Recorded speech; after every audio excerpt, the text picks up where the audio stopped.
welcome to Bommi Cute TV. இன்னைக்கு நம்ம பார்க்க போறது ஒரு ஸ்டோரி. அந்த ஸ்டோரி என்னன்னா வெங்காயம் தக்காளி குச்சி ஐஸ் பத்தி தான். வீடியோக்குள்ள போறதுக்கு முன்னாடி லைக் பண்ணுங்க, ஷேர் பண்ணுங்க, கமெண்ட் பண்ணுங்க, மறக்காம பெல் ஐகானை கிளிக் பண்ணுங்க. வாங்க வீடியோக்குள்ள போலாம். ஆரம்பிக்கலாமா? ஒரு ஊர்ல ஒரு வெஜிடபிளோட ராஜா இருந்தாங்க. அப்ப வெஜிடபிள் ராஜா யாருன்னா பம்கின் ராஜாவா. அப்ப எல்லா வெஜிடபிளையும் கூப்பிட்டு நீ ஃப்ரூட்ஸ் இனிமே நம்ம குரூப்ல சேரக்கூடாது அப்படின்னு சொன்னாங்களாம். அப்புறம் வெஜிடபிள் ராஜா தக்காளியை கூப்பிட்டாங்களாம். தக்காளியை கூப்பிட்டு நீ பழத்தை சேர்ந்தப்பட்டவன் அப்படின்னா ஃப்ரூட்ஸோட சேர்ந்தப்பட்டவன், நீ ஃப்ரூட்ஸோட குரூப்கே போயிடு, எங்கள் குரூப்லேருந்து விட்டுரு. ஆனால் தக்காளி சொல்லிச்சான், நாங்கள் இவ்வளோ நாளாக உன் குரூப்பில் தானே இருக்கணும் ராஜா, இப்படி ராஜா என்னை தோர்த்தலாம் அப்படின்னு. அப்புறம் இப்படியே கெஞ்சி கேட்டானா சேர்க்காம தோர்த்தி விட்டாங்க.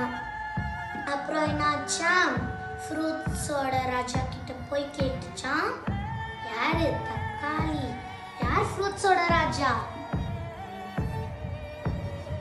ராஜா கிட்ட போய்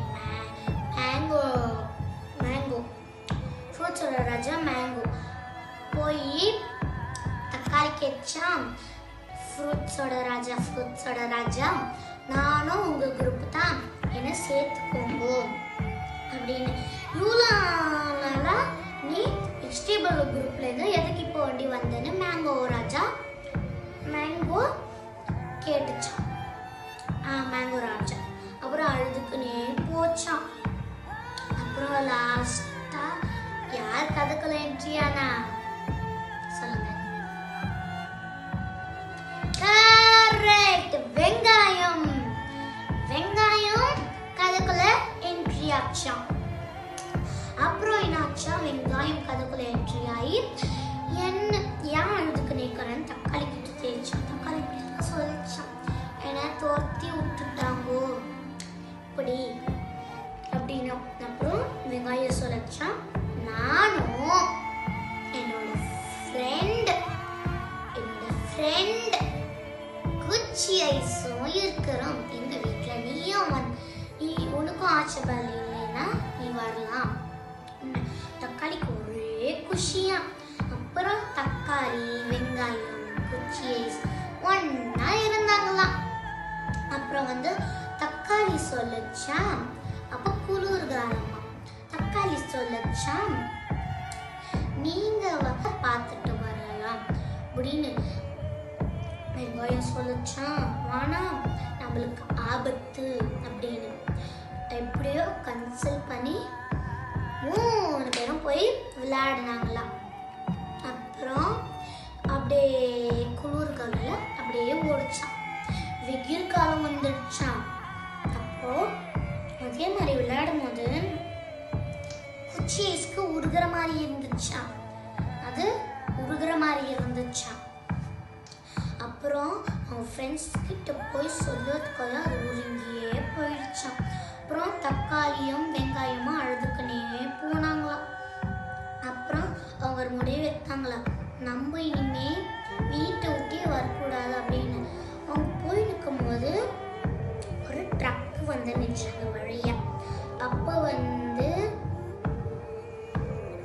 என்னாச்சா, ட்ரக்கு நிற்கும்போது தக்காளி இப்படி போய் தக்காளியும் வெங்காயம் கவனிக்காம போய் நிற்கும் போது ட்ரக்கு தக்காளியை ஏத்திச்சு. அப்புறமா தக்காளி அதே இடத்துல நசுக்கி ஜூஸ் ஆயிடுச்சான். அது நசுக்கி ஜூஸ் ஆயிடுச்சான்.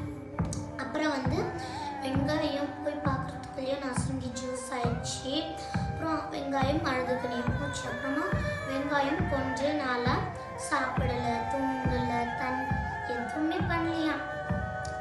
அப்புறம் அது கடவுள்கிட்ட கேட்டு அழுதுதான், கடவுளே ஏன் இப்படி என் ஃப்ரெண்ட்ஸே எடுத்துக்கினீங்க, நான் இவ்வளோ நாளா நான் அழுது நிற்கிறேனே, அவங்களுக்காக நான் அழுகுறேன், எனக்காக யார் அழுவாங்க கேட்டு அழுதுச்சு. அப்புறம் கடவுள் வந்தாரு, சொன்னாரா, நீ யாருக்காக அழுவ தேவையில்ல, உனக்காக அழுவாங்க. எனக்கு தான் ஃப்ரெண்ட்ஸே இல்லை, எப்படி எங்கள் ஃப்ரெண்ட்ஸை நீங்கள் திருப்பி கொடுத்துடுங்க அப்படின்னு. இது முடியாத காரியம். நான் உனக்கு ஒரு ஃப்ரெண்டு தரேன். அது பேர் மிளகாய். அந்த மிளகாய் வந்து உங்களையும் மிளகாயும் ஒன்றாவே குழம்புல சமைக்குவாங்க, ஒன்றாவே வாங்குவாங்க, ஒன்றாவே எடுக்குவாங்க. அப்புறம் வெங்காயமும் மிளகாயும் சந்தோஷமாக ஜாலியாக இருந்தாங்களாம். இந்த கதை வெங்காயம் கட் பண்ணும்போது ஏன் அழுகுறாங்கன்னா, அதில் வந்து ஒரு கெமிக்கல் இருக்குதான். கெமிக்கல்னால நம்மளுக்கு கட் பண்ணும்போது அழ வருதான். ஆனால் அந்த வெங்காயத்துக்கு இப்படியான ஒரு காமெடி கதை இருக்குன்னு நான் நினைச்சு கூட பார்க்கல.